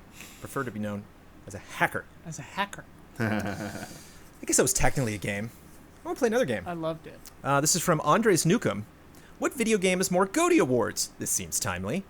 I went to GameAwards.net, very trusted source for the total numbers of Game Awards, a wiki-like website where people from all over the world list all GOTY award winners, even if it's from the smallest magazines, streamers, or content creators. Why, that's us. Usually including also including the Reader's Choice, if they have such a category. Jeez.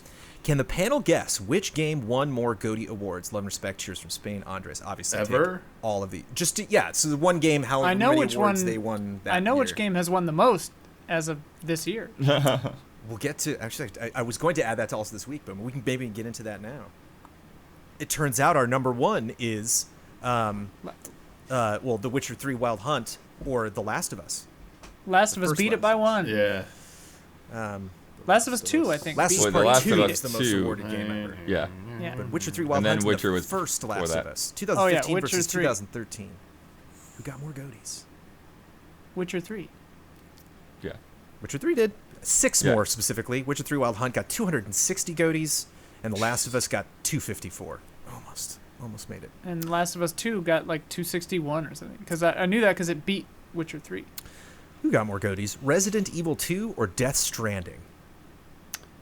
Which Resident Evil 2? I don't know. He does not specify. I think it's Death Stranding, actually, I think it's surprisingly. Death Stranding. Guess he made a new one. It's I Death would Stranding. guess Death Stranding. 102 to Resident Evil 2's 84. I imagine the remake would probably have more odds of getting game Must be the GOTY remake. than the original, yeah. Hmm. Half-Life 2 or Metal Gear Solid 3 Snake Eater? Who got more GOTYs? Metal Gear Solid 3. Metal Gear Snake Solid. Eater. Wow. This is a console game? I think Half-Life 2 was... Yeah, I don't know. This is, you see him right here. This is why Half-Life 2 can make it into the Hall of Greats, man. Nobody trusts it. How many GOTYs did Metal Gear Solid 3 Snake Eater get? 2. Half-Life 2 got 21 GOTYs. Get out of here. Wow. Okay. Get Oh, outta you here. know Metal what? When Gear that game GOTY first came nonsense. out, it was definitely like a dark horse kind of thing. Like it OG took the Snake re-release Eater? for more Yeah. people to like it. Yeah. Yeah. Yeah. No, the reason I went with what I did, Jones, was because I thought that time period PC games didn't get as fair of a shake. That's Didn't get as fair. much coverage as console games. Yeah. That's fair. Yeah. It was just us. We were the ones that weren't paying attention. Just add some spice. God of War 2016 or The Legend of Zelda Breath of the Wild? Wait, God of War. Who got more GOTYs? 16? 2016, yeah. The last. Yeah, this feels like Oh, it's leading. This is, wait, 2016? 2018? Was it 18? I guess so, yeah. Sorry, he wrote God of it. War's 2018. Like what? I'm like, what? I was like, War was is my 2016? time wrong? I was like, wait a second. Who It's am I? Doom 2016. Right? Yeah. So most awards, I would guess Breath of the Wild. I would guess Breath of the Wild.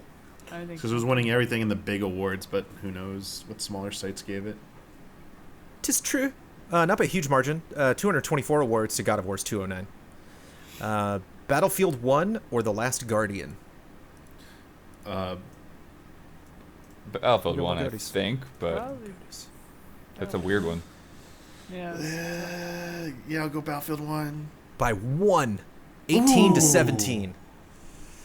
Fallout 4 or Bloodborne? Of course it's Fallout 4 Nice. because this is a troll. It better be Bloodborne, or I'll turn this podcast around. It's like Bloodborne got half, man. 62 to 32. Yeah. Wow. Yeah, Coo-wee. I know. Feels bad. Feels Someone bad. won that. That's Yeah, not send it half. off. It's slightly more than half. Well, yeah, but it's close, man. Salt. Mass Effect 2 or Red Dead Redemption? So, Mass Effect 2. Oh, man, Red Mass Dead. Effect. Look at your dumb smile. We snubbed it. I haven't even Dang played it. Mass Effect 2, so I don't even know. Not Mass the first Effect Red 2 Dead won Redemption. on- You weren't around to snub that. Mass Effect 2 won Oh, the Game Trailers Red Game of the Dead Year, I 1? thought. Did Oh. it? It didn't. I I think thought that it was. was Red I Dead think 2. that was the same year as Mass Effect 2. I think Mass Effect 2 like swept. Yeah, Mass Effect 2 destroyed everything, but... So I'll go Mass Effect 2 then. You know, Red Dead 111 to Mass Effect 2's 101, but they still won a bunch. I was thinking Red Dead 2. Here's another close one. Super Mario Galaxy or BioShock? Shit. Galaxy. I'm gonna say Bioshock. People love that Bioshock. They do. I want to say Galaxy. I'll stick You by did Galaxy. say Galaxy. Yeah, BioShock by 2. 47 to Aye. 45. Well, 3D Um, All-Stars could remedy. No, okay. Galaxy was one of those years, kind of like this year, where like basically, like everybody walked in the room and was like, "Yeah, it's Galaxy." Yeah, I remember that vote being quick. Because I think we talk about trailer and then do GOTY. So I always came in for like the last 3 or 4 conversations for every game trailer's GOTY conversation. It was like, oh, unless it was like action adventure or something I felt I could weigh in on. And finally, Pokemon Go or Yakuza 0? Pokemon Go or Yakuza 0? Who got more GOTYs? Oh, And again, these are Pokemon- outlets, so your mobile Pokemon outlet Go? probably. I'll go with Pokemon Go. I won all Sure. the mobile Pokemon Go awards. just- yeah. Pokemon Go got 3 GOTYs. Yakuza 0 got 1. Shout Oh no! Shout out to that one Indian website that gave it to Yakuza. Oh no! Feels good. From Gondheezy, hey allies, when Xenoblade Chronicles Definitive Edition first came out last year, I was extremely excited and kind of binged too much of it, playing almost 30 hours in 2 weeks. I sort of burnt myself out on it and set it aside. Yesterday, I remembered that I still had that game sitting on my shelf and I plugged it in to continue. As could be expected, I've forgotten how the entire thing works. I don't know what any of the stats or armor or weapons mean, what gems or crystals do, or even how combat works. My question for you all is this ever happened to you? Have you ever tried to come back to a complex RPG after several months Oh, yeah. and found you've forgotten everything? If so, what did you do to get back into the zone? Love and respect, Nirev. Wasn't even an RPG. There was Metroid Prime 2 Echoes, and I didn't get back into it. I dropped it. You Same said that was for Spider-Man, right? Spider-Man, Yeah. yep. I tried to play the DLC, couldn't remember how to fight, and just stopped.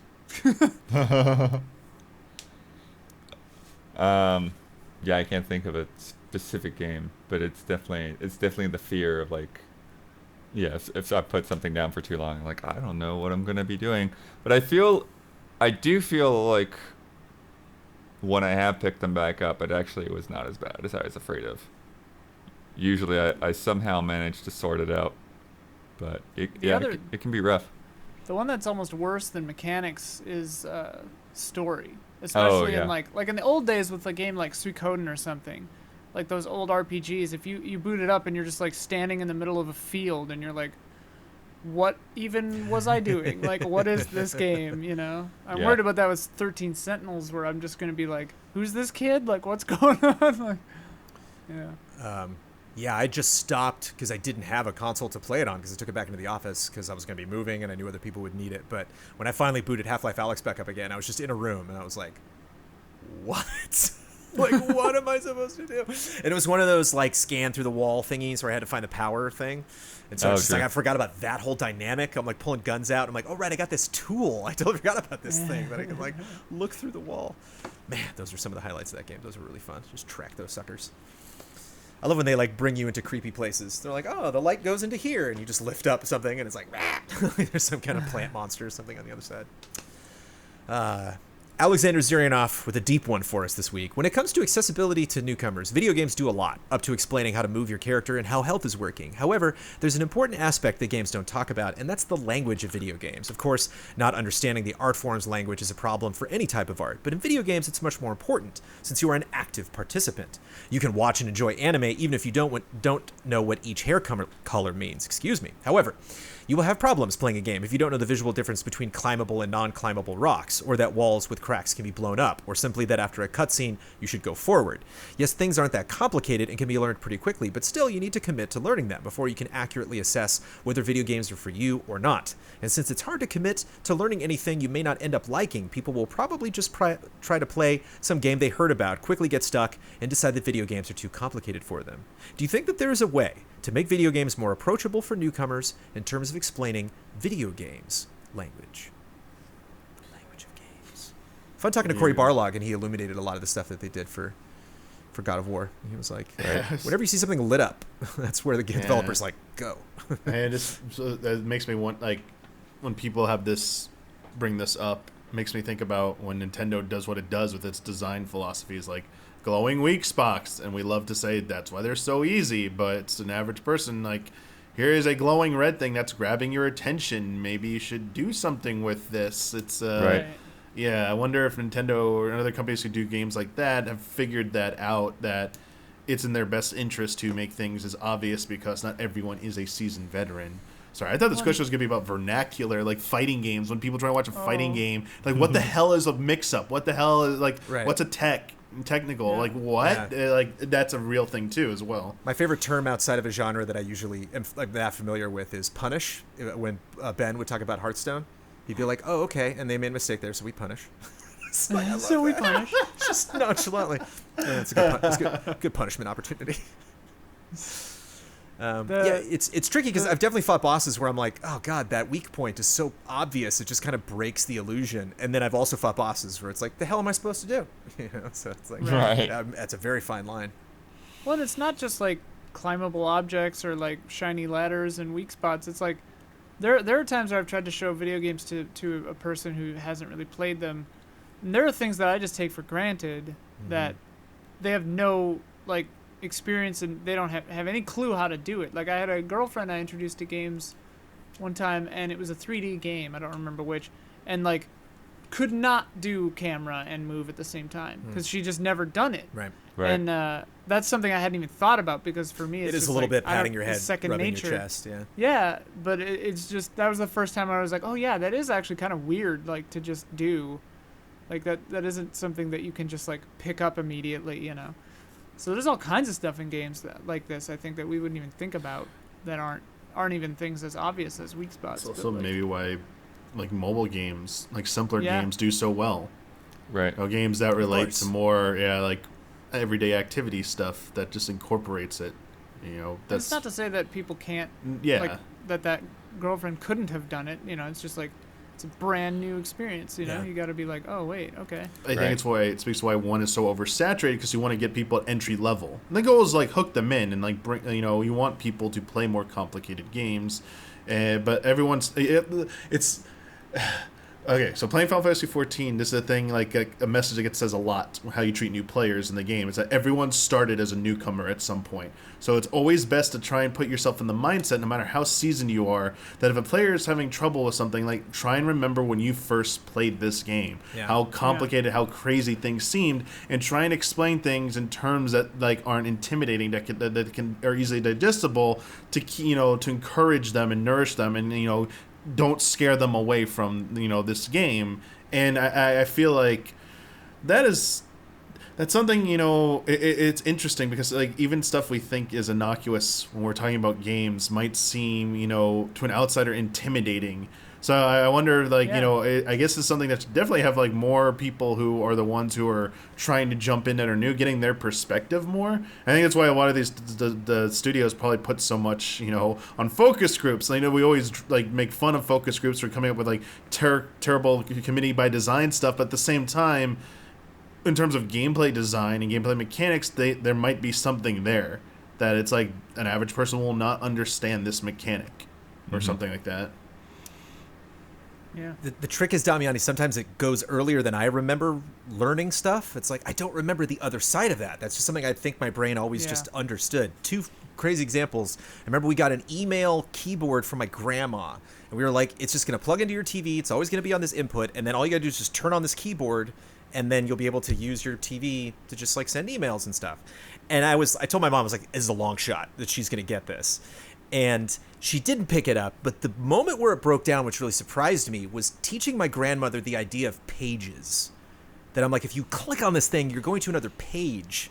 She was like, what? And it's like, imagine you're reading a newspaper, but on the first page of that newspaper, you could just push a button and it'll jump you to page 52, and then you could just look at that page. She was like, I don't get it. And I was like, damn, I'm like, there's got to be a way I can get you to understand this, or maybe not. Like, I don't know. I really, like, I walked out of her house that day, like, I failed. I really thought this is the concept. Maybe that she'd be like, I don't want this stupid keyboard. Like, I get that, but I was like, I really thought that was something I could get you to understand. And my father-in-law, I showed him Portal because he loved puzzle games, and I was like, all right, the later physics where you have to like really bounce and stuff, like that might be too stressful for him. But like the first like 8 puzzles, I think he'll really enjoy. And I remember him looking in one direction, then turning around and doing a 360 back to the point he was first looking. And he was like, what's this hallway? And I'm like, this is where you were going. And he was like, I can't tell. And I'm like, really? Like, he was like, I can't. Yeah. If I do a 360, I don't know I did a 360. And it's like, wow, that's something I totally take for granted. And like, it's easy for me and, like the water temple in Zelda 64 to be like, where the hell was I going? But just, to like be in a hallway and know the difference between like forward, backward, like.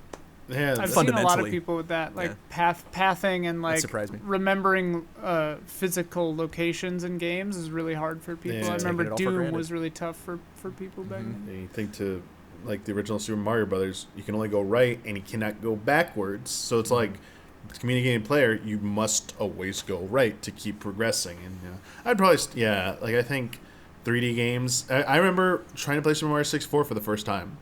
Like, movement in 3D was just so weird to me. Couldn't run in a straight line to save my life in that game. I just have to keep reminding myself that everyone starts at some point, and just like encourage them, and just remember how frustrating it was for you when there was no one to explain it to you in the first place, and now you can like explain this stuff to somebody, because the more people who get into games, I think the better it is. It's nice to have it be so mainstream now. When growing up in the 90s, it wasn't the mainstream cool thing. Max Payne, shout out to Max Payne. I remember being like, wait, what am I doing? It's like you're running and shooting a guy, like you're in third person, you're moving him, and you're moving the camera, which is also the gun, to aim and shoot a person, and the bullets will go. I was like, whoa, like I was horrible at that. Like I remember Oni, which is Bungie actually on the PS2, was like the first one that had some weird kind of GoldenEye cockamamie, like, here's how we're going to do, third-person action. And then Max Payne was like, how about you just point at the thing? And I was like, wow, I got to get good at this. And that was nuts. I had Oni. Shout out to Oni. It is time for bets. Next week's bet. Speaking of an Oni successor, Control Ultimate Edition launches on Tuesday, February 4th. You can run around and shoot stuff in that game. By the time we record the podcast on Thursday night next week, what position will it have on the Xbox Series X top games list? going with Xbox because PS5 does not really have an equivalent of this. This is like popularity. This is something that we can't really. Yes, you look wonderful, Ian. Can we move on? I got Galaxy hair. It's You got Super Mario Galaxy so here. pretty. The snow has come. It sparkles. Space. Where's that going to be on that top games list? So again, this is fourth, says Ian Hank. Damiani, what do you say? 11. 11th. Oh, all right. Okay. I was nervous we were all going to have the same number. Blood, what do you think? 8. Oh. Right past Ian with 5. But if it's number 1, Ian takes that. We will see.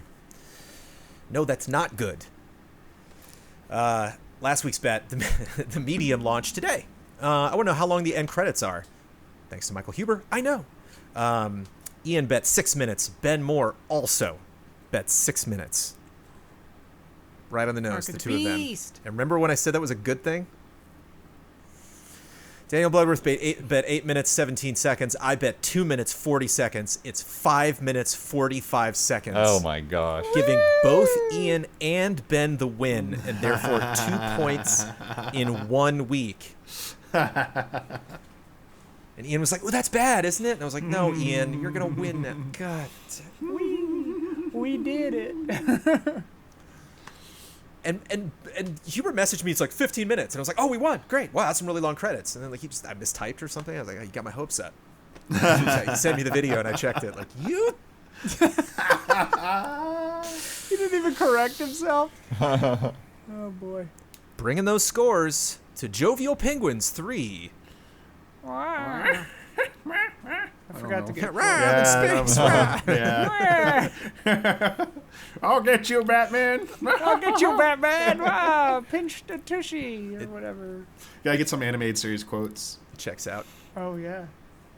Vociferous Beavers won. Nom nom nom nom nom nom nom. Yeah, we're down. But we're up on patreon.com/easyallies.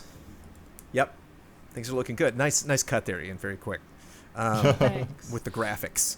Patreon.com/easyallies is where you will want to go when you want to learn. You'll wake up tomorrow morning and you'll be like, gosh darn it, I like that podcast. I want to learn more about those Easy Allies. Probably listening at home. Not like people are doing lots of driving the other day. I almost drove. I almost took the video down to our office, which we still have thanks to our patrons. And I was like, oh, I'm going to drive somewhere. And then Blood's like, I'll drive that down for you, that file. If you want to upload that, I'll do that. And I was like, oh. I shot something in the office this week. You did? What?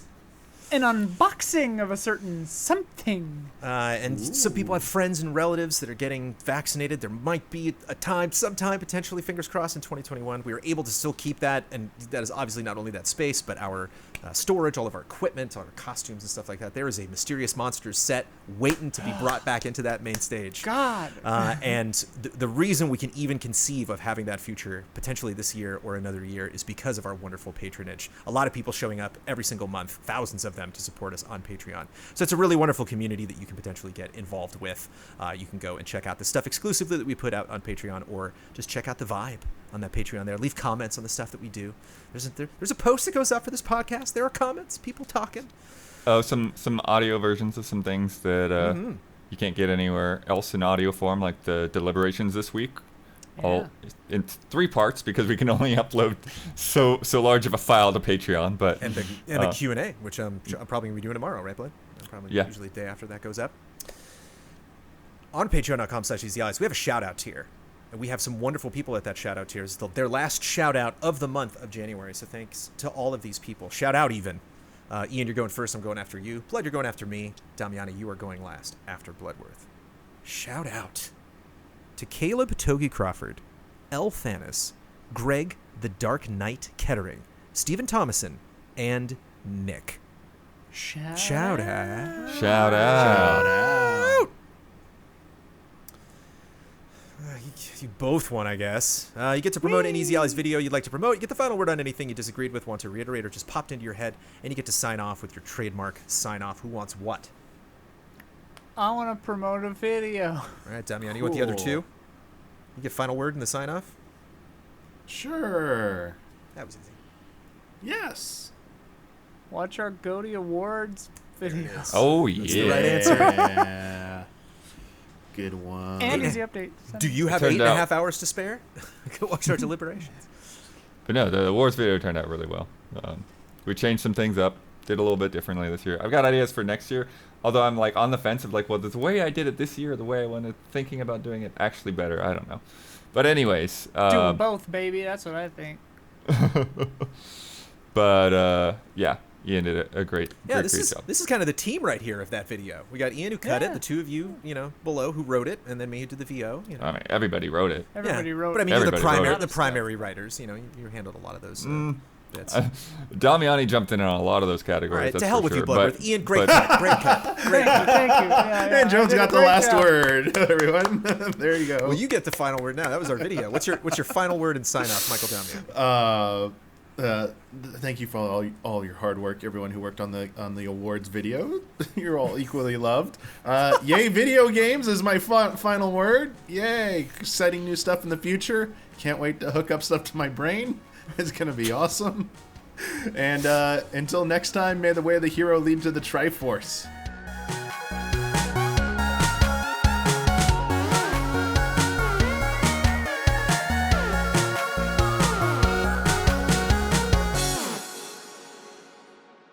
I want to gauge your nut meter because I am... Yo, can we get a review copy, Tesla?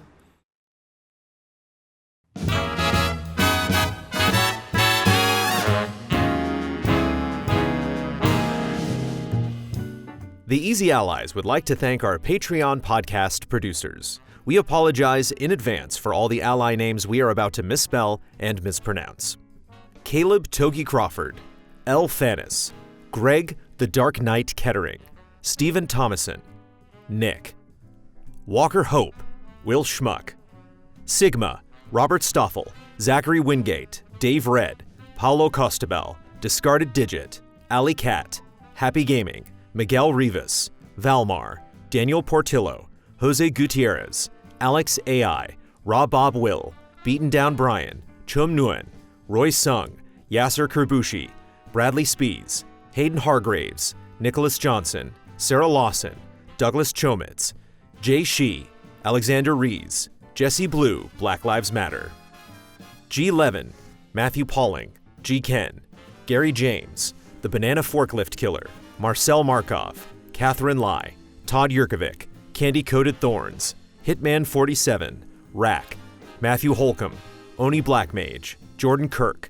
James Vitt, Sam Handrick, Robert Crouch, Luke Bennett, John Burns, Mango, Mark J. Betters II, Adam Henry, Brad Grenz, Eric Crone, Jan Tyson, Danny Vlar, Daniel Dupree, DRD 7 of 14, Sabine T, Charles Anthony Iapicino, Samsa Stormbaum, Sage Mode Q, Stepan Hakobian, Ryan Anderson, Dale Sun, Kroldemort, Christopher Santis, Strikeout NZ, David Boyarski, Pete Shoemaker, Reed Johnson, Manuel Thomas, Michelle Nubb, Mikey Mizek Novak, Alex Monaco, Marco Hernandez, Daniel Wong, V. Kira Ray, Don Turner, Sebastian Urban, Eddie Reisner, Sebastian Trier, Adam Scherenbrock, Azazel Valkyrie, Junya Motomura, Ivan Ponce, Tuttle, Joshua Vanswall, Tense George, Colin Hoylman, Barry, Cyberboa, Forrest, Eric Maynard,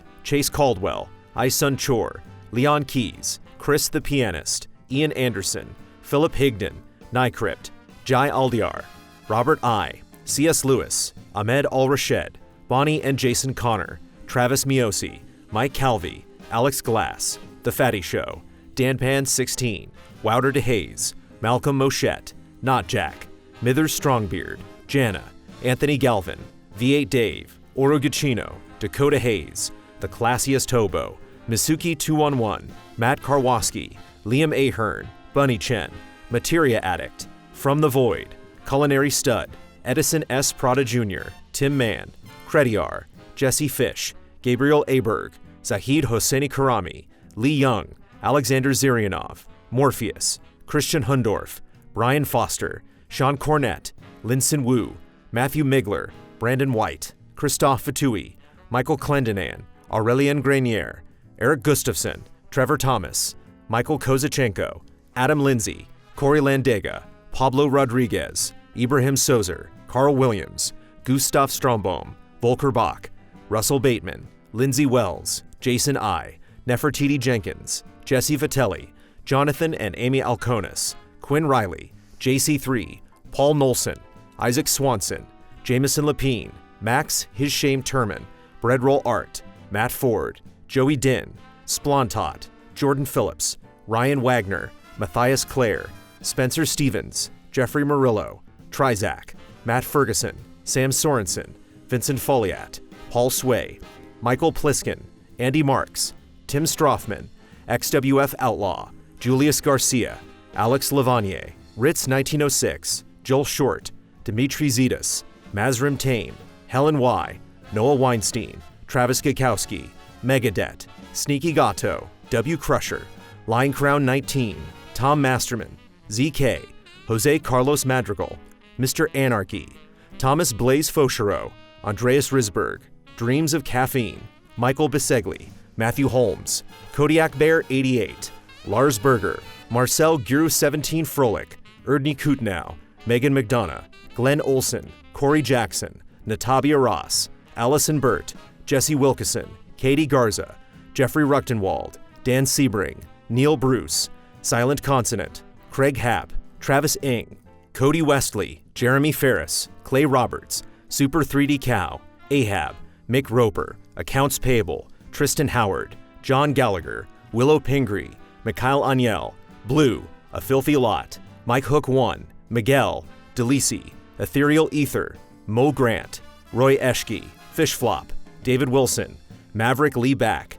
David Wen, Tim O'Keefe, Harrison Holt McHale, Shut Up Victor, Blake Bonsack, Bryce Hornsby, Toasty Soul, Jethrin, Hadi Ali, Espen Gotchman, Chief Uhu, Brittany Fuller, Matthew T. Ryan, Luis Ibarra, Malianware, T-Beaks 15, Ulf himself, Bjornar Haraldsvik, Faraz Rizvi, Andrew Stoke, Michael Rebelato, Blue Water Blue Sky, RF Switch, S-Snake 24, James Davey, Molly Bittner, Jojo Dentko, Jake Musser, Damnable Nook, Eric Tobias.